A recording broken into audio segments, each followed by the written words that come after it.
Nama saya Santi Windra Putri, saya sebagai penari dan makeup artist. Di sini saya punya program bernama Etnik. Nah, Etnik ini didasari dari kesukaan saya bermakeup, apalagi makeup karakter, dan saya juga ingin mengangkat budaya Indonesia karena saya penari tradisional. Jadi saya ingin menggabungkan keduanya dalam suatu karya dan akan ditampilkan dalam episode-episode yang ada di Etnik. Di episode kali ini saya ingin menjelaskan mengenai budaya Indonesia yang berasal dari Bali. Nah, Bali ini memang sangat terkenal di kalangan masyarakat Indonesia maupun di mancanegara. Jadi sebenarnya kita tidak aneh juga ya untuk mengangkat Bali sebagai episode pertama karena memang ini ciri khasnya dari Indonesia.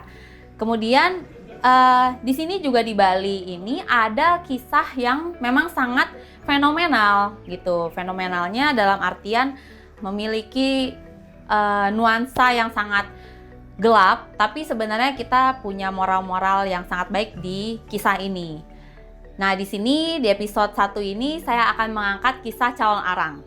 Nah, Calon Arang ini adalah suatu figur perempuan yang sangat kuat dan juga penyayang, keibuan dengan anaknya, Ratna Manggali ya anaknya.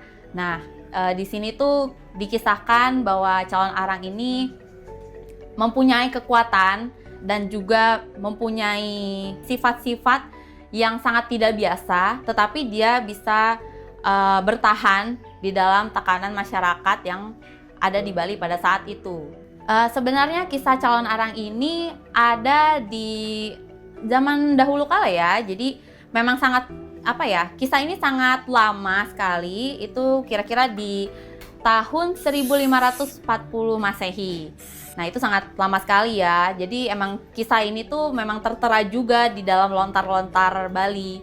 Walaupun kita belum pernah melihat sosoknya secara langsung di zaman sekarang, tetapi dengan dokumen-dokumen yang ada di masyarakat Bali yang disimpan, itu menjadi suatu bukti bahwa memang kisah ini benar-benar nyata. Kemudian dari kisah yang ada dalam dokumen Bali ini diangkat ke dalam pementasan-pementasan Calon Arang yang memang dibuat pementasannya itu secara nuansanya tuh gelap banget gitu. Jadi kesannya kalau kita yang nonton tuh serem. Nah, bahkan ada satu kayak satu mitos ya.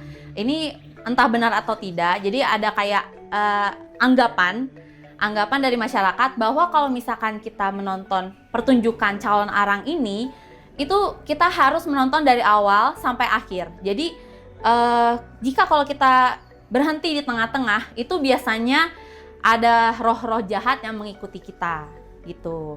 Jadi memang saking magisnya ya, itu sampai pemain-pemain di dalam pementasan Calon Arang ini seringkali kesurupan gitu. Jadi ya mungkin percaya nggak percaya, tapi memang kalau misalnya kita menonton itu ada aja yang pasti kerasukan gitu ya.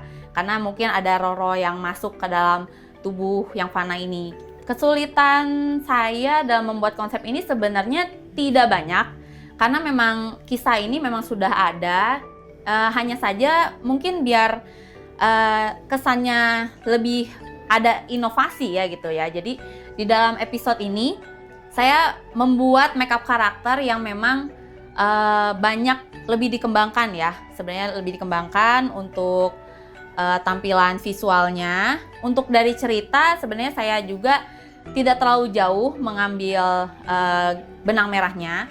Hanya saja ada sedikit improvisasi gitu. Jadi untuk kebutuhan visual saya lebih tekankan di make up-nya gitu ketimbang dari tariannya. Walaupun di sini juga ada penari-penarinya juga gitu, tapi saya lebih tekankan untuk ke make up-nya. Jadi saya ingin menyampaikan gitu bahwa dari Calon Arang ini, walaupun misalkan ceritanya seram, tapi sebenarnya dia adalah seorang ibu gitu ya, bentuknya wanita, tapi karena dia mendalami ilmu hitam, maka dia berpenampilan seram.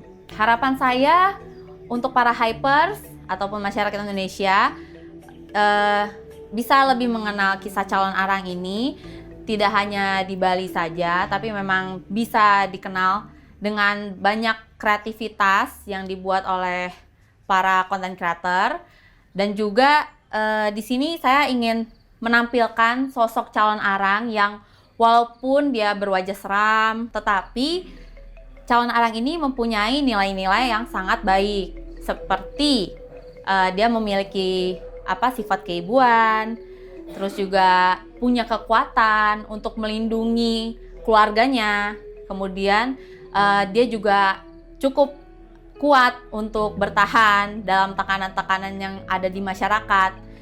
Kemudian dia juga yakin gitu dengan pendiriannya. Dia sangat berani untuk mendobrak stereotip perempuan yang ada di masyarakat. Seperti itu. Jadi dia memang benar-benar pejuang perempuan gitu. Jadi makanya saya di sini ingin membuat bahwa perempuan-perempuan di Indonesia, baik hypers pun ya, perempuan hypers juga itu bisa menjadi kuat. Oke hypers, thank you yang sudah menonton episode ini. Jangan lupa nonton lagi ya episode-episode etnik selanjutnya. Jangan lupa kita juga lestarikan budaya Indonesia sebagai kaum muda. Terus semangat dan save Indonesian Heritage. Bye-bye!